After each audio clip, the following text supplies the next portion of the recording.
Welcome to another war recap video. We went up against another Russian clan, which again I am unable to mostly pronounce. We're just going to call them 3A, 3O. It was a pretty good war, 58 to 53.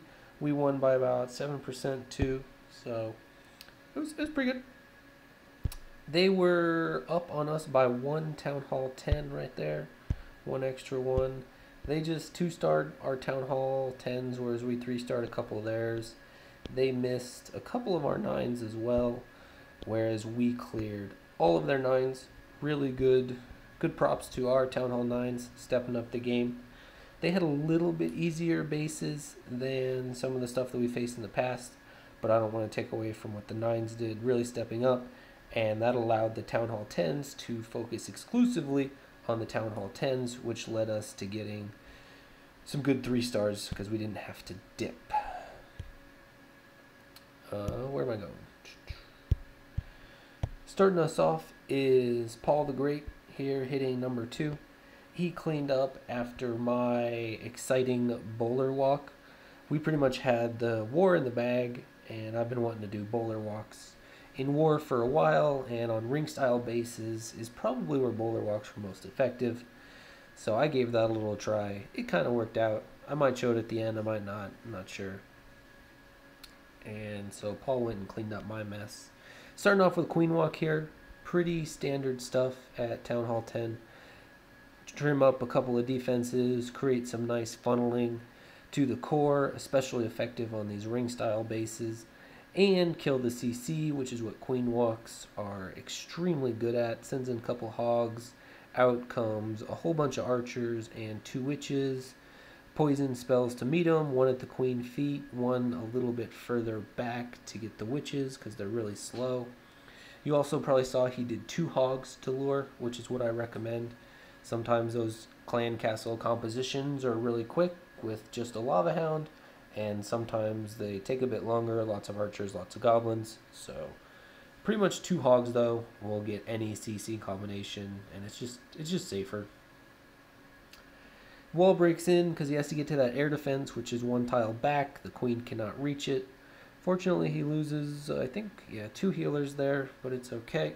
Drops the jump spell to the core, uses the queen as aggro to get the Valks into the core, backside freeze on the Inferno, and the Valks just rage and tear through everything. A little slow on that rage in the back, but I know it's exceptionally hard to keep up with the Valks. They move faster than I can drop freezes myself, so, or any spells I guess, so totally understand that. And the queen didn't enter the core. She stayed in that outside kind of ring layer. She can reach every defense. So that's pretty much a wrap. Just got to walk around and pick up everything. Really good job, Paul. Liked using the queen in the core to aggro the Valks. Next up, we have my hit on number 4. And before we actually get into this, I want to scout something out for you guys. Where's my drawing tool? There it is. When I was first looking at this base, I noticed the town hall surrounded by the 2 infernos with the walls, and if you put a quad quake right there, you would pretty much open up everything. The whole, kind of core just, I guess, becomes really big. One big open compartment. Really good for Valks, but the problem at Town Hall 10 is the Infernos, and you need to focus and get the Infernos. If you just have Valks, tearing through whatever at Town Hall 9, it's kind of okay because you're not really trying to avoid anything or focus anything in particular. The only thing is heroes, and the Valks will kill the heroes anyway because they will aggro onto them. But at Town Hall 10, Valks will not aggro onto Infernos unless they are pathed that way. So that Earthquake spell I didn't think would work out because it would just open up the core too much, and it made Valk pathing very unpredictable. My next idea was to do a double jump and do something kind of like that, which still opened up pretty much everything, and it allowed me to get in on this spot right here and then to get out right there. But again, same problem. It just made pathing kind of unpredictable, And these compartments over here that I would connect to are worthless. You know, a wizard tower, a mortar, an expo, those just things are not of value at Town Hall 10. We need to get the infernos down. So what I settled on was a jump here and a jump here, which only got me into the compartments that I needed to. This stuff will die quickly, kill the inferno. This stuff will die quickly, and get to the inferno. So it gave me the pathing that I needed, and it would last. You know, the jump spells would get me further into the base than just the, what am I trying to say? Than just the earthquakes. It would allow me to get in right here and then to get out right there. Kind of long-winded explanation. Sorry about that, but oftentimes at Town Hall 10, earthquake spells are really not necessary. 2 jump spells I find are much more valuable, because then you get the poison spells as well, which are much more beneficial in killing the CC. Dropped my queen with the healers. I lured out the CC. I was trying to fight the CC out of any defense range early on, but the CC took too long to get across the base, and right as it gets there, the queen aggroes onto a cannon and that ground expo. I thought I could fight it out of range, but I was unable to. So had to pop the ability there, and then because she got low, I ended up having to use a rage spell, which I was planning on using 2 rage spells for the Valks, but I opted to use it on the queen to keep her moving. There's the rage spell. She keeps on going. Here comes a golem. This golem might seem kind of useless because I used a bunch of minions for funneling, which wouldn't have been targeted by the cannon or the ground expo. But that golem was mostly there just to save the queen. That ground expo plus this other archer tower that's locked on the golem would have gone on the queen, and she would have died extremely quickly with 4 or 5 point defenses on her. She ends up dying anyway when that golem redirects, but had he not been there, she would have died even earlier. There's the 2 jump spells. Place your jump spells well in advance. They last for 40 seconds and 60 seconds once you max them out. And jump spells are much better at creating pathing than redirecting pathing. So if the pathing is already there because of a jump spell placed in advance, Valks are much more likely to go in the direction that you want. Whereas if they've already kind of gone and committed to a certain direction and then you try to jump spell, you're much less likely to get them to redirect. As you'll notice, I didn't have to bring a free spell because both Infernos were set to single target. So with bringing, 15 or so Valks or something, I think it was, it's only going to pick off a couple of Valks. There's really no threat. It's not worth the spell. It's better to use a heal or a rage just to get them through. And the last thing I'll point out is the hogs. I think I brought like 6 or 8 hogs, something like that. And I just send them into the base. 1 here, 1 there, 2 there. The bomb spots were unknown, so I didn't want to just drop them all in one place. Just drop them 1, 2 at a time as the defense is being tanked by something else, and then the hogs will finish it off. That was enough long-winded explanation on that one. Up to Biscuit's attack. This attack was really brilliant, mainly from a scouting perspective, because he brings 4 earthquakes and 1 jump spell, which unlocks a ton of value for him. Because of that first earthquake, he's able to join all of those compartments up there, and then he drops an jump spell, down here on the king platform, and that opens up every single compartment and every single defense except 1 to Valks. So he gets huge values from that. I see some other people in other bases where they try to do this, but if you can't unlock every single compartment or nearly every single compartment, it's just not worth it. The Valks are going to run out of steam, and it's just not going to work. So does some really good golem tanking there. Drops a heal spell. I think he thought his Valks were going to stray, but they do redirect to the core, take out all that stuff. Here comes the jump spell that gets the Valks out of the core into the next layer. It connects the storages. It connects that wizard tower compartment. Just awesomely scout there for where to put the jump spell and unlocking lots of value.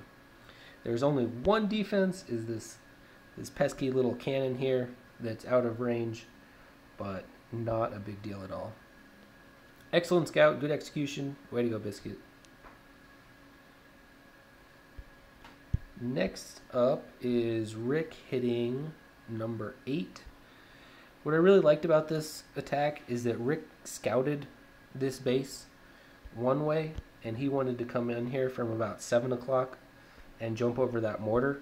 And he put his plan up on Clash Tools, and the rest of us looked at it, and we're like, hey, you know, this first layer here is totally open, and the second layer is totally open. They're not closed compartments. So your Valks could stray and not head to core, which is extremely essential because he's doing a go va low here. So he absolutely must get his Valks to the core and take out those 4 air defenses. So pathing needs to be really predictable. And because of the feedback that he got on Clash Tools from the rest of his clanmates, he modified his attack plan to come in from the top, where pathing was very predictable and the Valks would only go one way. As you can see, he got the Valks to the core, 1 jump spell to connect them all, heal spell, heal them up, and then he sends in balloons on the remaining defenses, 2 per. At Town Hall 8, we've talked about 3 per, but at Town Hall 9, they get a significant DPS boost, and you only need 2 balloons per defense at Town Hall 9. He totally crushes it, targets all the Archer Towers, Wizard Tower, air stuff first, just like you're supposed to do. So this is kind of a, I want to say like an extreme base with all ADs in the core. So Go Va Low was definitely the right attack strategy. It still works on other bases at Town Hall 9, even if all ADs aren't perfectly in the core like this. Very effective, but great strategy for the base. Thunder's hitting number 10 here with a quite unique style base. One of the problems that the enemy clan had in this war was that they used 2 or 3 bases, I think, on 2 or 3 different, I guess, people. So they were replicating bases, and that's just a big no-no, because once you figure it out once, you just kind of repeat and figure it out again. So you can have the same person hit one, and then the same person hits another. Easy 6-star war. Thunder comes at this beautifully, clears out the outside trash, quad quakes, then sends in the kings, the Valks. Golem did good tanking. Queen walks around the outside to pick up some defenses. Heal there at the backside of the core, which I'm a big fan of, as the Valks leave the core, and you know it takes a little while to beat through walls and whatnot. They are getting healed up. I might have left it hanging a little bit more, but it didn't really matter. He 3-starred it. Valks head up north. Heal spell for him. Well, it was kind of short-lived, but that's okay, I guess. They just walk around, clear some trash. The only thing that wasn't quite totally positive of on this attack is the P.E.K.K.A. It didn't really seem to do a whole lot, especially mixed in with Valks. I mean, I don't have anything against P.E.K.K.A.s per se, but when you mix them in with Valks, they're going to run ahead of the P.E.K.K.A. The P.E.K.K.A is just so much slower. The Valks are going to jump out ahead. They're going to take the damage, and the P.E.K.K.A is just going to be left behind, being like, hey guys, you know, kind of wait for me.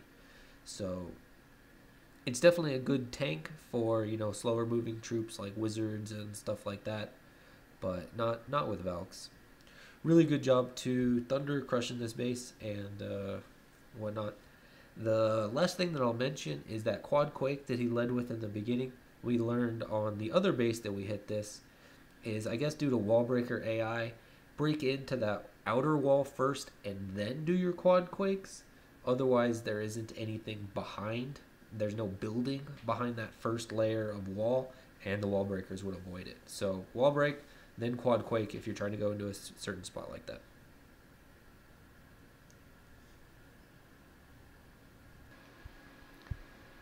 Number 17 is done by Just Around Here.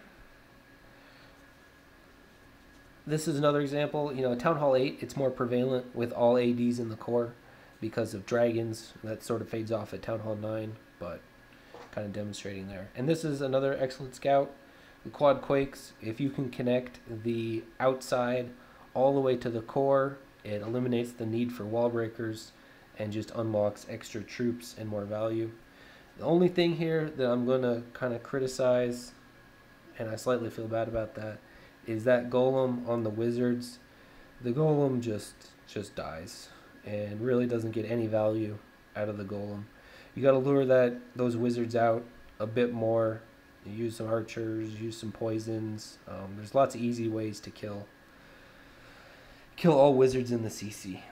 But what I really liked about this is just that his plan was excellent. He had a lot of things go wrong. That golem died off. All of the CC Valks head outside around the base. And only, I think, like 4 or 5 Valks, something like that, head into the core. But because his plan was so good, even though things went wrong, he still ended up being extremely successful because the plan was there. He sends in those 3 loons per to the archer tower, the wizard towers, and they just drop them very quickly with 1 bomb drop per. And then they just travel around to the rest of the defenses. So like I was trying to say, what I liked about this is even though things go wrong, things aren't perfect, if the plan is there, then oftentimes you will still succeed. He had a really bad CC kill, lost his golem, didn't really do anything. The CC Valks walked around the base, and he was still successful because he had a good plan. Good job. Next up, we have Finn Mini here. I haven't shown some Town Hall 7 action in a long time, and I wanted to show this. The builder huts in all 4 corners. Finn does this right. Dragons are extremely slow, so whichever side you enter from, that's where you start 2 your dragons to get 2 of those outside builder huts, and then the other 2 will be picked up when the dragons are done with the base. And that acts as your funnel. So you got 1 dragon on the left there creating the funnel. He reinforces that right side with some more dragons to create the right side of the funnel. And then he picked up those 2 builder huts so that he doesn't potentially run out of time later on. This is more prevalent at Town Hall 8, as I pointed out in my Zero to Hero series, which I encourage everyone to go watch. More prevalent to run out of time at Town Hall 8 than Town Hall 7, but it's still good practice at Town Hall 8 because, things do happen. Sends in those CC loons there to go ahead and target the air defense. A couple of them split, rages, heals. He just totally crushes it. Not even close. Really good job, Finn. And then, like I said, at the end of the attack, the dragons will usually split to the different corners. One goes to one builder hut, one goes to the other builder hut. That's pretty much all for the 3 stars done there. Moving on to most heroic defense, which I haven't done in a little while. Continuing on with the Town Hall 7 action, which is kind of, where some of the basics get started here. This is some of the stuff that I've talked about in my Zero to Hero series. And he violates kind of a lot of the principles here at Town Hall 7. He takes out 1 air defense, but he comes in not from behind the air sweeper. And his dragons are fighting the air sweeper the whole time. And then he gets the CC out and he fights that level 5 dragon while he's under fire from an air defense, which just means unnecessary damage for the dragon. And as you can see, that 1 dragon just fighting the air sweeper the whole time and is not successful getting to that last remaining air defense. And that will plague him. That little level, level 5 air defenses at Town Hall 7 will plague him for the whole rest of the fight. So even though it's a Town Hall 7, there's still principles and still certain, tactics that you have to adhere to for raids to be successful. At Town Hall 7, it's coming from behind the air sweeper is pretty much the most important one, and fighting the clan castle outside of air defense range. So bad stuff there. And because I don't mind showing my fails, because I'm a good person, here's my bowler walk really quickly. I used 8 bowlers. I think I could have gotten away with a couple less, maybe 6, maybe 3 healers too. But it was my first bowler attack in war, so I wanted to make sure it was safe. There go the bowlers. Good job creating the funnel. In hindsight, I shouldn't have wall broken them in here because that Inferno Tower would lock onto them, stopping the healing, and bowlers are extremely fragile. I should have just let them keep walking and then wall broken in later to create my jump spell to the core, but hindsight is, well, it's hindsight. And you can see they just quickly die without being able to heal. Because of the Inferno, in come the Valks, front side rage, heal rage, and there's just not enough Valks to get through the core. Try to bring in some hogs, but not enough. I did have my queen walk on purpose. I didn't send her in because I thought there would be enough to take out the core, but I was wrong, so sending her in might have been the difference. So there you guys go, bowler walk, little bonus action at the end. I hope you guys enjoyed this war recap. Look forward to the next one, and I might put out a little bit of a scouting video. We'll see, because we had a lot of Town Hall 9s jump up to the Town Hall 10s and do scouting for us. I might do a video on that, I might not. If you enjoyed, please leave a like and subscribe, and any comments below are appreciated.